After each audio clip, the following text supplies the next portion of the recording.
Hello, my name is Andrew Keane. Welcome to Keane on America, the daily interview show about the United States.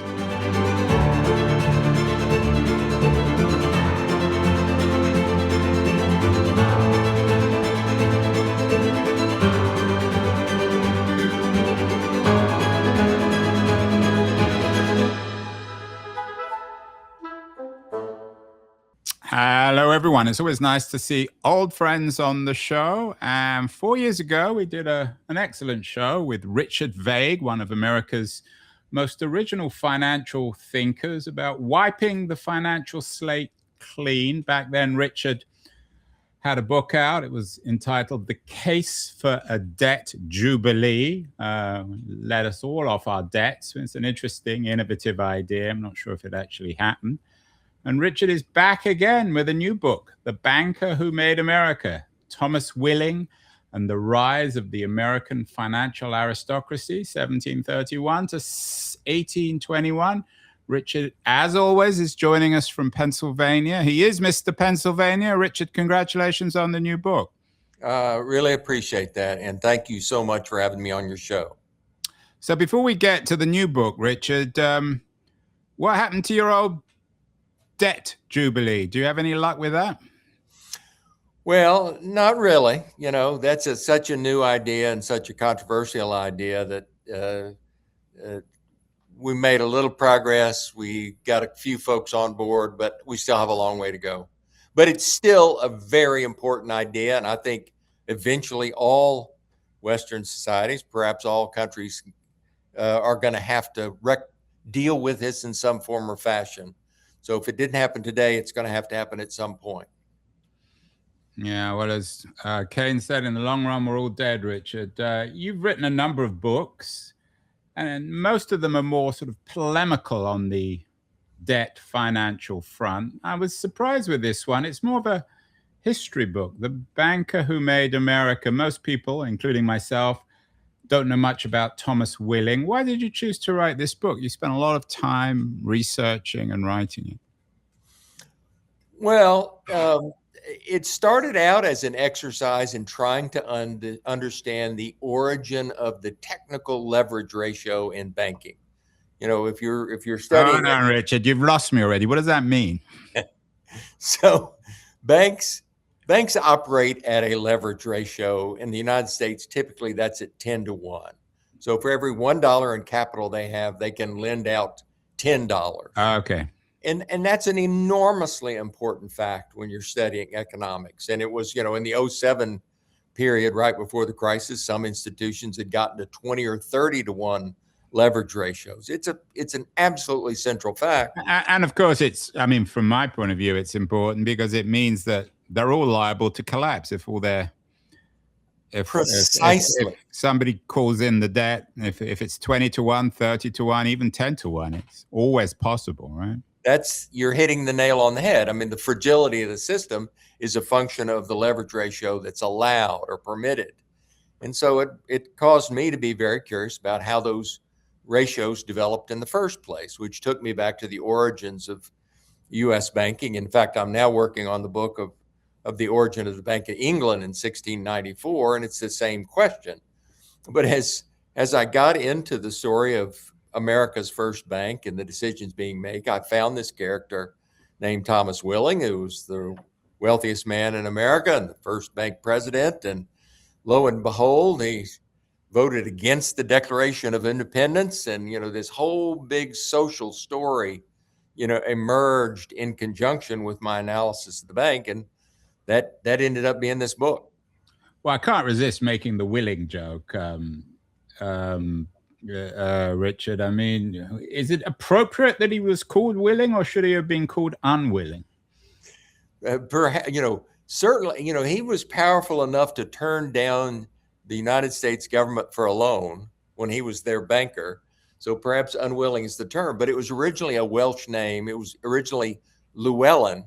And was Anglo-Saxon. Oh, okay, Llewellyn. Yeah, I mean, the Welsh have a bit of a reputation for being tight with money. Of course, I'll suddenly lose all my Welsh listeners now. But Is Willing, or was Willing, tight with money? Is that what defined him? Is that what makes him such an important character in the American economic story? Well, he is the very rare combination of somebody who is very conservative and prudent and very bold at the same time. And, that means he's very careful in keeping accounts of things. He has insurance. He takes the necessary precautions, and then he takes big risks. So that, I think, is one of the defining characteristics of him. When I think of American finance, and most of us do at the beginnings of the revolution, we think of Hamilton. He was the central banker, and they even made a musical about him. How does Willing compare to Hamilton? I mean, should Willing be better known than Hamilton in terms of the creation of an American bank? Was he Hamilton before Hamilton? Well, they were across the street neighbors. And frankly, Willing was one of Hamilton's mentors. And when Hamilton was in St. Croix as a 16-year-old, he did his first transaction with Willing, who was at that time the largest merchant trader in Philadelphia. 41-year-old Willing and 16-year-old Hamilton traded wheat flour. And they were very close over an extended period of time and worked hand in glove together. The relationship the two had was really the same relationship that the Fed and the Treasury have today.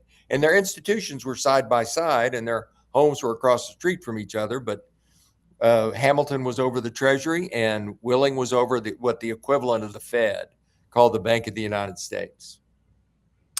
You're a Philadelphia man, a Pennsylvania guy.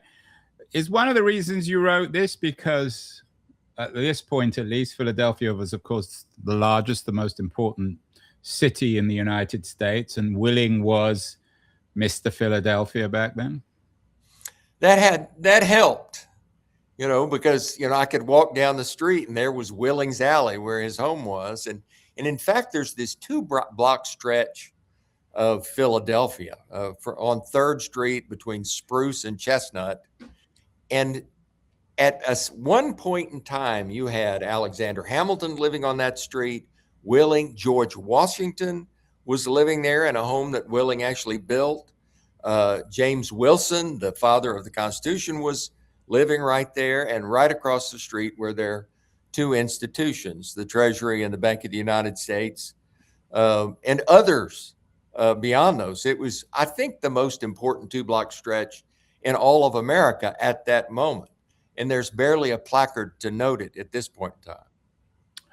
So, of course, we all know about George Washington. We know about Alexander Hamilton.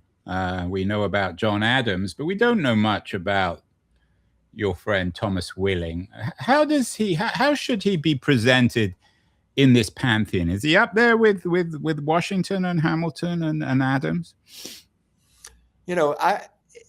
John Adams writes a letter in 1813 to Richard Rush, who was at the Treasury at the time, and says point blank that Washington and Hamilton were governed by Willing and his coterie of influential individuals. So if Adams is saying that Willing is that powerful, I think we need to take Willing pretty seriously. So, mate, tell us the story. I mean, what did Willing do? And had he not been around, had he been knocked over, kicked in the head by a horse back in Philadelphia of the late 18th century, how might American history have been different? Well, he and his firm arguably saved the revolution in its first months in 1775 by procuring gunpowder. The war had started. The British knew that the Americans had limited access to gunpowder and acted very specifically and pointedly to try to destroy their reserves of gunpowder. Willing is the largest merchant trader in North America, and he has smuggling connections through the Caribbean and directly with the French and the Dutch, and uses those smuggling connections right after the Battle of Bunker Hill to restock the Americans with gunpowder and guns. And there wasn't another source at that moment. So there is an argument things would have been very different. And from that point forward, he becomes the biggest supplier of financing, gunpowder, weapons, and other things. He and his partner, Robert Morris, by the way, the firm's called Willing, Morris and Company.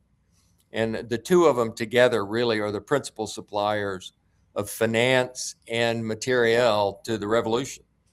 But Richard, the way you're presenting him and the way you present him in the book is less as an arms trader and more as a banker, someone who greased not just the revolution in financial terms, but enabled the creation of a viable new state. Is that fair? Absolutely. There was a period early in the war when the primary way they were financing themselves was by printing Continental Currency. And this is the famous currency that quickly became worthless. Yeah, I mean, classic. I mean, that's Weimar Germany. That's the best recipe for inflationary chaos, isn't it? And it's really the quantity, because they're issuing more currency than their GDP. It's over 100% of GDP is being issued, every year. It's about $500 million worth of currency issued over just a couple of years when the GDP was barely over 200 million. So by 1780, that's become worthless. And they're really, and the French and the Dutch aren't as forthcoming with loans as one would have wished. And there's no place to go. And that's when they come up with the idea of starting a bank, and they finance the back half of the war in no small part with the money that this bank creates. So this is, in a way, the first example, informally at least, of a Bank of America financing the revolution. Without question. This is the purpose of that bank. By the way, just as the purpose of the Bank of England in 1694 is to fund war, the purpose of the first bank in America is to fund war. And there's this very inextricable connection between war and debt and banking that really is at the heart of financial systems. And of course, that hasn't changed as we speak, Richard. The Pentagon is seeking $200 billion to fund another American war in Iran. It's perhaps an attack on the supposedly revolutionary country rather than Britain. But so some things never change, do they? Some things never change. So give me an alternative scenario. As I said, if Willing got kicked in the horse in the streets of Philadelphia back before the revolution, what might have happened? Had he not done what he would have done, would the revolution have fizzled out? Would you have had a catastrophic inflation? What kinds of alternative scenarios? You're an alternative scenario thinker. What might have happened? Well, let me say first that America from 1700 to 1800 is the fastest growing economy. It's the biggest financial expansion in world history.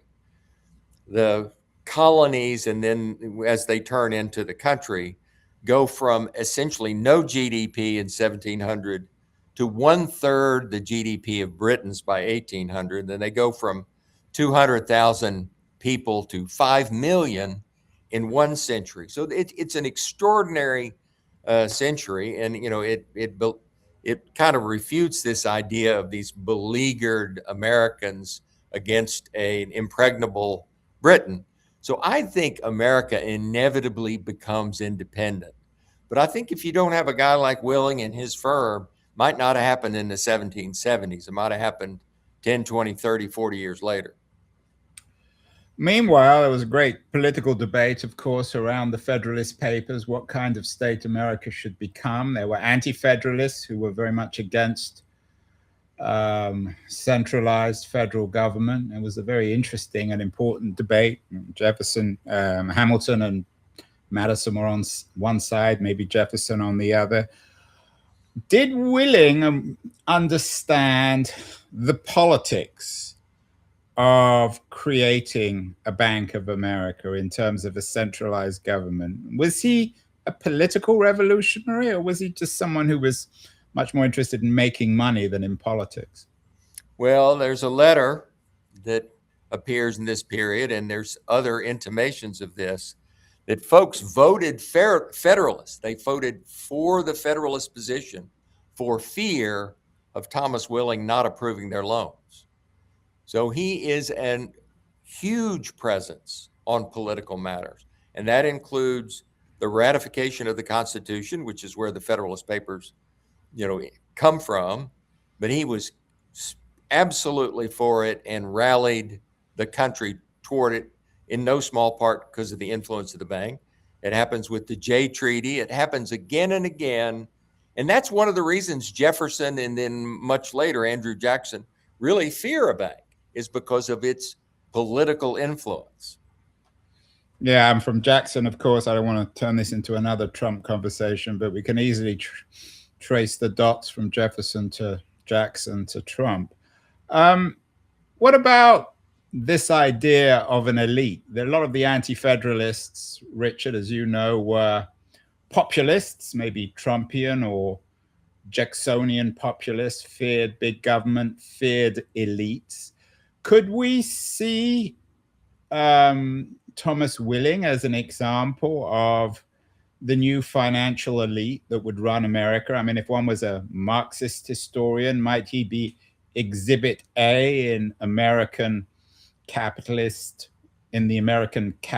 Republic? Absolutely. He is a wealthy coastal elite. And this really comes into play in the battle over the Declaration of Independence, because the wealthy elites, who are frankly making money hand over fist in this century. Willing increases the size of his firm by 70 times during the course of his life.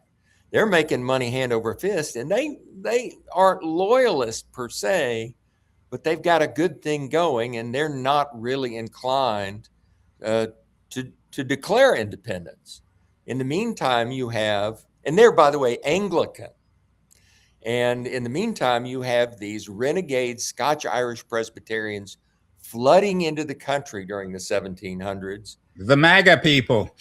And they hate the British. And they are for equality and egalitarianism, and they are for independence. And there's a huge showdown on July 1st and 2nd of 1776. And it's the renegades that prevail, and it's folks like Willing that have to acquiesce.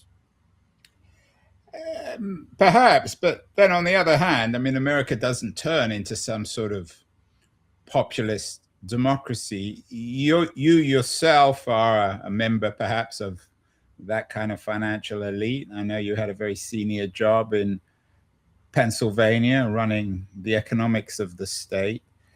Are you sympathetic, Richard Vague, to Willing and those financial elites? Are they essential in the creation, do you think, of American democracy? And had those rebels been much more successful, might America, I mean, certainly American history would have been very different, but much less democratic, much less peaceful? Well, you're asking exactly the right question, because as the Declaration of Independence is being signed, Pennsylvania radicals have taken over the state government and create a new constitution that is the most democratic constitution ever created in the United States. It has a lower house that's elected annually. It does not have an upper house. It does not have a president or governor with veto power. The judiciary is elected, not appointed. It is as democratic as we got in the United States. And the elites like Willing hate it and immediately push back on it and regain control of the state government, and have learned the lessons of the danger of too much democracy when they show up in 1787 to enact the new United States Constitution, which from my point of view is a bit of a counter-revolution against democracy. It has an upper house that is not elected by the people. It's chosen by, it has a president that is not elected by the people. They don't want the president to be elected by the people. It has a judiciary that is not elected by the people. They're appointed and appointed for life, because courts at that time are the enforcement agent of the elite on matters like rent and debt. So the pendulum swings wildly in this period from really a very pure democracy to something that's significantly tempered and is a compromise. It's the old canard about whether or not even there was a revolution in America. Some people would say there wasn't, which was bad. Some people would say there wasn't, and that's why it actually succeeded. Did Willing ever cross swords with Thomas Paine? I would have assumed that Paine would have loathed Willing. Well, it's funny you should ask, because Thomas Paine ends up working for Robert Morris and Thomas Willing. He's on the payroll. Is he? Wow. What was he doing? He was helping defend some of their policies. And I take that strictly as a matter of he needed money. Well, that's amazing. I mean, surely Paine would have loathed Willing, wouldn't he, as a member of that old elite, financial elite? Man's got to eat. Wow. Well, I don't know what that says about Paine. What about Benjamin Franklin, perhaps Philadelphia's most famous son? I'm assuming that he would have been more sympathetic to Willing. They had an interesting relationship that spanned many decades. Willing's first entree into public life is at the Albany Conference, where Franklin, has the hang together or die snake is invented for the 54 Albany Conference, which is really a way of working together against the Indians. So he's 25 years younger than Franklin, but they meet there. Willing's firm is the largest advertiser in Franklin's paper, the Pennsylvania Gazette. There's obviously sympathy there, but they're on opposite sides of a debate around the Penn family. The assembly resents the fact that the Penn family has this huge tax advantage, and they hire Benjamin Franklin to go to London to try to convert Pennsylvania from a provincial colony to a royal colony, so the Penn family's tax advantage goes away. And they run against each other at one point in time for the assembly, and Willing wins. And then, to cap it off, towards the end of his life, Franklin writes treatise in support of Willing's currency positions and compliments Willing and his bank as being an extraordinarily well-managed institution. So they have a long relationship that kind of goes back and forth. Franklin, of course, was, of all the founding fathers, the most innovative, the most entrepreneurial, perhaps in a capitalist sense, certainly in a technological sense. Did Willing lend Franklin money for any of his endeavors? Willing comes along too late. Franklin's already wealthy. And kind of set for life. He made some really good financial decisions. But I'll tell you, Franklin is kind of controversial through his whole life. When he passes away, the Senate refuses to put their flags at half-mast, simply because they're kind of put out with how radical Franklin became, and they're not in sync. So, a lot of the hagiography about Franklin comes later. He's contentious and controversial all along. Which perhaps is why some Americans, and we've done some shows on this, consider him the greatest of all the founding fathers, because he doesn't fit into any category. Who comes out of this narrative badly? Any of the founding fathers? Did Jefferson appear in the book? Jefferson's there in the book. And in fact, that's a great question too, because Jefferson's in Philadelphia when he's vice president, and he's living just a couple of blocks away. And Philadelphia is a Federalist town, and all the wealthy guys like Willing and his son-in-law, William Bingham, and Alexander Hamilton, these are Federalists. And Jefferson's kind of a fish out of water, and he's actively ostracized by the Philadelphia community. They give him the cold shoulder, and he kind of hates being in Philadelphia as a result. One of the only folks that's gracious to him, that continues to have him over for dinner, is Thomas Willing, and both Jefferson and his Treasury Secretary Albert Gallatin, comment specifically about Willing's graciousness. Perhaps one reason for that is that, at least according to Wikipedia, he was a slave trader, Thomas Willing. I'm sure you addressed that in the book, Richard. And of course, Jefferson's, what we remember now of Jefferson is now dominated by him being a slave owner and Monticello being a slave owning a state and his relationship with his slave concubines. Is that a blot on Willing, that he was a slave trader? It is. I mean, to put it mildly, it's mitigated. Buying and selling of individuals of different skins. It's mitigated by the fact that Pennsylvania's wheat crops don't require as much labor as Virginia and Maryland's tobacco crops or South Carolina's rice and indigo crops. So there's never that much of a slave presence in Pennsylvania and states north, not because they're virtuous and enlightened. It's just not that economically viable. So he does a little bit of slave trading, but not much. Now, there's a footnote in that. He didn't have to. It wasn't as if he needed the slave trading to That's right. maintain his wealth. So isn't that a bit of a blot that he was willing to do this? There were many people who, I think, including Franklin, certainly including Paine, who were deeply hostile to the idea of slavery. It's a blot. And let me add another blot, and that is that in July of 76, Willing's future son-in-law, William Bingham, who is a big presence in this story, goes to the Caribbean under the instructions of the Congress to raise money to fund the war. This is really one of the earliest sources of funding for the war they have. He's asked to commission privateers, and and it's funded in part by Willing and Morris. So it's William Bingham, Willing, Morris. They capture 200 British merchant ships and and essentially sell the proceeds and send the money back to Congress. Some of those ships are slave trading ships. So the early part of the Revolutionary War is funded, at least in small part, by selling British slave ships.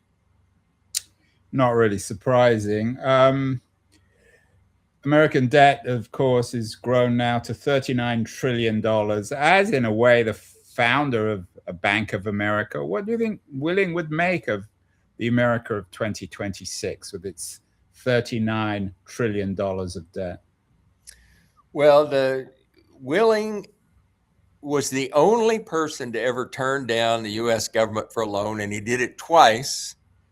And the other thing he did is he actually called one of the U.S.'s loans early and forced the U.S. to repay. So, we know where Willing stands on that issue. Meaning what?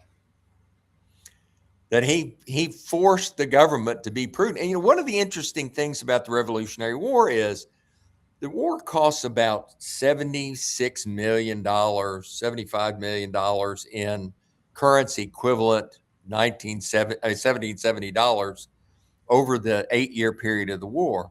But in the early periods, they're spending $20 million a year. But America begins to realize that it doesn't have to win the war. All it has to do is not lose. So it begins cutting its budget. In 1780, the budget's $8 million. 1781, the year of Yorktown, the budget's $3 million. So it's gone from $20 million down to $3 million. And Willing's one of the guys basically saying to the U.S. government, you need to manage this war with less expenses. Your book got a lovely review in the New Yorker by one of America's, I think, most respected economic writers, Adam Gopnik, who bankrolled the American Revolution. And Gopnik, it's an excellent piece. I would encourage all our viewers and listeners to read it alongside, of course, Richard's new book. Gopnik addresses the old, again, canard of following the money. Is your book, The Banker Who Made America, Richard, are you really arguing that the history of America, and particularly of the revolution, is a financial history, and that we should also always follow the money? At the end of his piece, Gopnik isn't convinced that following the money always leads us to the answer. Well, he's smarter and better than I am, so I'd believe his theory before I'd believe mine. Well, he brings up Watergate, which I'm sure you don't address in your book. I don't. But no, I would have that as somewhat of an indictment of almost all history that's written, is it's written without reference to the financing dimension of it. And the financial dimension of the American Revolution is profoundly important. And the cause of the revolution it plays a big part. So, for example, the land speculators, such as George Washington, desperately want to speculate in land west of the Appalachians. Well, the British not once but twice act to prevent them from ever doing that, in the Royal Proclamation of 63 and then again in 73. So they're being precluded from lucrative financial opportunities is one of the things that makes George Washington so in favor of the war. From Willing's standpoint, Americans aren't allowed to create banks. This is another financial opportunity that Britain has precluded Americans from participating in. There's a whole laundry list of those that are, in my mind, as or more important than the proximate cause of high taxes. And by the way, remember that Americans' tax burden was way lighter than British citizens back in England's tax burden was. So it's a complex array of financial causes that I think are central to understanding why we did what we did. Well, there you have it. The Banker Who Made America, Thomas Willing and the Rise of the American Financial Aristocracy, 1731 to 1821.